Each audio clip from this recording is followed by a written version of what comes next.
Well, good morning, kids. I hope you're having a wonderful Sunday, and I hope you're looking forward to another lesson from Eli and Punchinello and the Wemmicks. This week's story is called If Only I Had a Green Nose. Kind of a funny title, but I hope you'll enjoy the story. Lucia and Punchinello looked out the window of Eli's workshop. Like other Wemmicks, they were wooden people. But unlike the other Wemmicks, they weren't standing in a line in the village below. "Look at them all," Punchinello exclaimed. "I don't understand it," Lucia wondered. "Why would anyone want to paint his nose green?"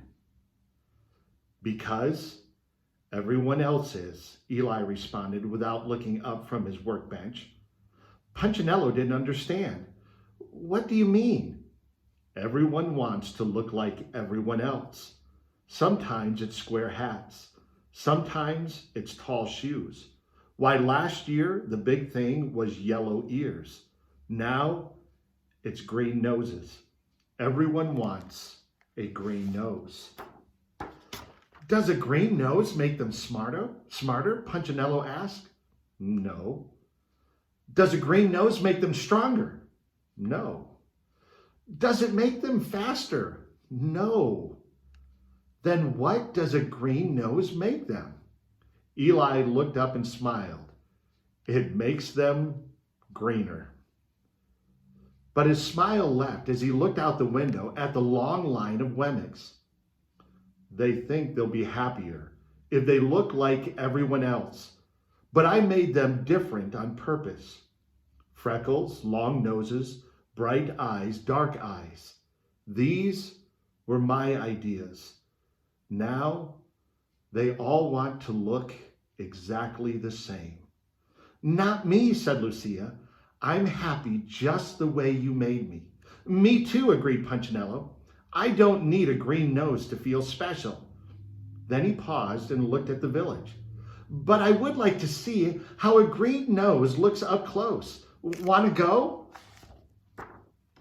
Eli smiled as the two stood to leave. "Just remember, I made you different on purpose," he told them. From the street level, the line looked even longer and the noses even greener. Lucia and Punchinello worked their way to the front of the crowd and watched as one Wemmick after another stepped into the nose coloring store and came out painted. "It's the latest thing," barked a Wemmick on the sidewalk. "Don't be the only Wemmick with a plain nose." "Who is that?" asked Punchinello. Lucia shrugged. "I don't know." "Why, that's Mr. Willie with it," volunteered a Wemmick from behind them. "Does he run the nose painting store?" asked Punchinello. "More than that," the Wemmick explained. "Painted noses were his idea. So were the square hats and the tall shoes and the yellow ears. Now new things are his thing. He decides what is with it. Isn't he simply the best?" Lucia and Punchinello took a good look at this tall Wemmick with a deep voice, big smile, tall hat, and green bow tie that matched his oh-so-great green nose. Both were thinking the same question. Lucia asked it.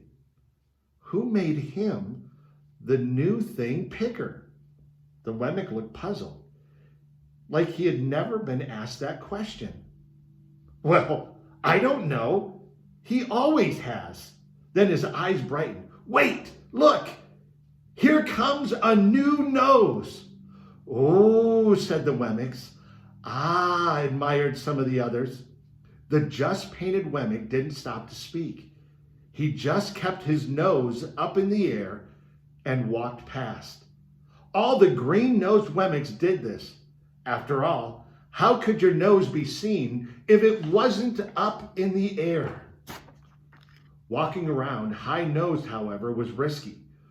Wemmicks walked into walls, doors, even each other. Lucia and Punchinello had to be very careful. One Wemmick took up the whole street.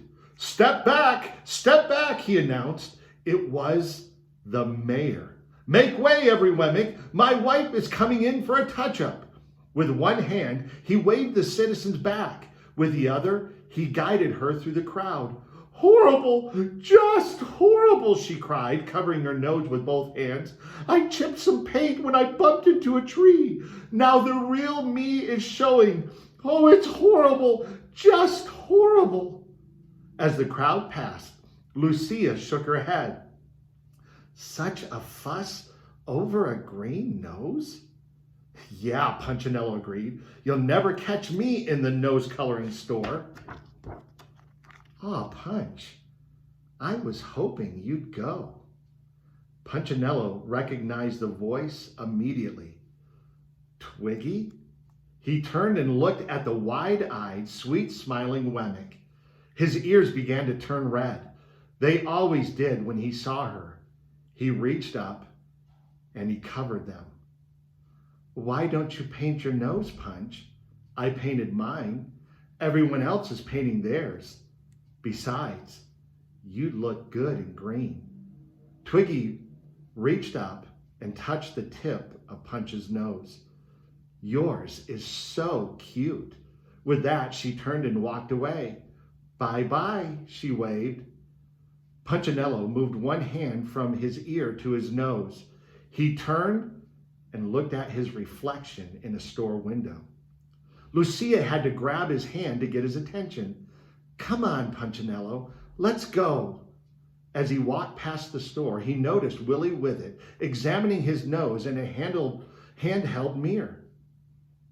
Later at home, Punchinello did the same. I never noticed before, but my nose sure looks pale. The next morning, Punchinello walked down the street with his friends, Splint and Woody. Are you really thinking about it? Woody asked. Sort of, Punchinello answered. They say the paint stings your nose, Woody volunteered. And it stinks, Splint added. The brush could get in your eyes, Woody continued. And it only comes off with sandpaper, Splint nodded. Shh! Punchinello put a finger to his lips and pointed at a large crowd of green-nosed Wemmicks standing in the square. Something's going on. The mayor was standing on a platform. His wife, nose freshly painted, and Willie with it were on either side of him. Welcome one and all to the first meeting of the Nosy Wemmicks Club, he announced. Your glistening green sets you apart as a with-it Wemmick. As if on cue, Wemmicks began stroking their noses. You're classy, you're keen, you are awesome, you are green. Proud of his poetry, the mayor smiled and the Wemmicks applauded. We owe it all to Willie with it, he shouted over the noise. The pioneer of the painted snout. Everyone applauded even louder. People love me because of you, one shouted. I have more friends, cried another. With a green nose, I am a better Wemmick, exclaimed a third. The mayor hung a medal around the neck of Willie with it. You have changed the face of Wemmicksville. We salute your brilliance. Without you, we'd all look like... The mayor paused, looking for the right word. Then he saw Punchinello and his friends. Pointing in the direction, he declared with a scornful laugh, we'd all look like them. Everyone else laughed too.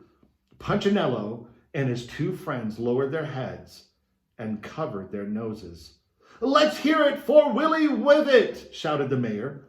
The Wemmick who discovered the cure for the common nose. As the townspeople shouted and applauded, Woody, Splint, and Punchinello quickly turned and walked away. They didn't stop until they stood in the front of the nose coloring shop. Within a matter of minutes, all three were painted and walking down Wemmick Lane. Hey, Punchinello, asked Splint, pushing his nose upward. Am I doing it right? Punchinello didn't look. I can't see, Splint. If I turn, my nose won't be in the air. Whew, this is tough work, Woody added. And not only do you have to get painted, but you have to walk weird. Yeah, but doesn't it feel great to be with it? Punchinello asked. And for a few days, it did feel great. They hung out with other green noses and made weekly visits to the nosicurist for a nose polish. They bought nose gloves for cold days and nosebrellas for rainy ones. All three read Willie Wither's new book, Winner by a Nose. Most of all, they enjoyed looking down their noses at the unpainted Wemmicks. One day, when they were feeling especially smug, Splint said to Punchinello, "I can't imagine who wouldn't have a green nose." Punchinello agreed. "Anyone without a green nose is so..." "So what?" a voice interrupted. It was Lucia. Punchinello was embarrassed. I haven't seen you in a while," he said. "You haven't seen anyone in a long time," she replied, "except yourself." He started to speak, but didn't. He was bothered by what she said, and he was even more bothered by what he saw. He saw it the next morning as the three were walking into Wemmicksville. Standing on the other side of the road was a Wemmick with a red nose. He needs to get with it," they said to each other. But when they saw another Wemmick, also with a red nose, then a third and a fourth, by the time they were in the village, they were surrounded by red-nosed Wemmicks. And those whose noses weren't red were in line to have them painted. "Step right up," shouted Willie Wither from the steps of his store. "Green noses are out and red noses are in." "But we just got our noses painted green," they told him. "No problem," he replied. "Our red will cover the green. Step right up and get in style." The three friends looked at each other sadly. "We thought we were in style," Woody moaned. What could they do but stand in line and have their noses painted red? For a few days they fitted in, until one morning they saw a blue-nosed Wemmick. "Oh no," they said to each other, "not again." So they changed colors, but it was only a short time until blue noses were out and pink noses were in. Then pink was out and yellow was in. Then yellow was out and orange was in. Soon, Punchinello and his buddies had so many layers of paint on their noses that they couldn't remember what they really looked like. "This has to be the final color," they said one day as they walked out with orange noses. But once again, they were wrong. I'm so tired of this," Woody moaned when he saw a purple-painted Wemmick. I wish my nose was common again." The three sat on a rock and hung their heads. "Me too," agreed Punchinello. "I should have listened to Eli." "You think he would help us?" "Well, why don't you ask him?" All three turned at the sound of the familiar voice. "Lucia," they said. "Hey guys, he asks about you every day," she told them. "Is he mad?" Punchinello wondered. "He's sad, but he's not mad." Punchinello looked up toward Eli's house on the hill. "He told me to tell you to come." Lucia spoke again. Could I take my friends?" "Of course." "Would you go with me?" "Certainly." And so the four began the long walk up the hill to Eli's house. When they reached the top of the hill, Eli stepped out of the workshop and began walking toward them. He met them in the yard. One by one, he examined their noses. "Been trying to fit in, eh?" Punchinello nodded. "Did you succeed?" "Not really.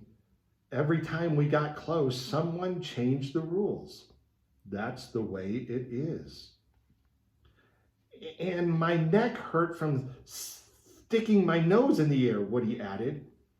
You weren't built to walk that way.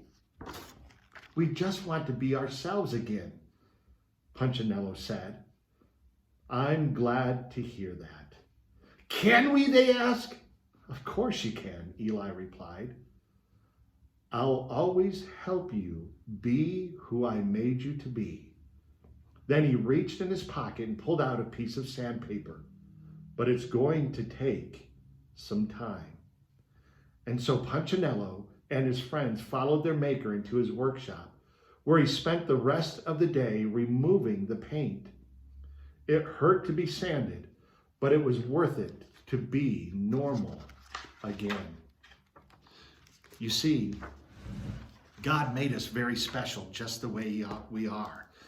What he wants, kids, is for us to simply love him with all that we are. God loves you, and so do we, and we hope that this is a great Sunday for you. We miss you, and we're praying for you. We'll see you again next week with another story about Eli, Punchinello, and the Wemmicks.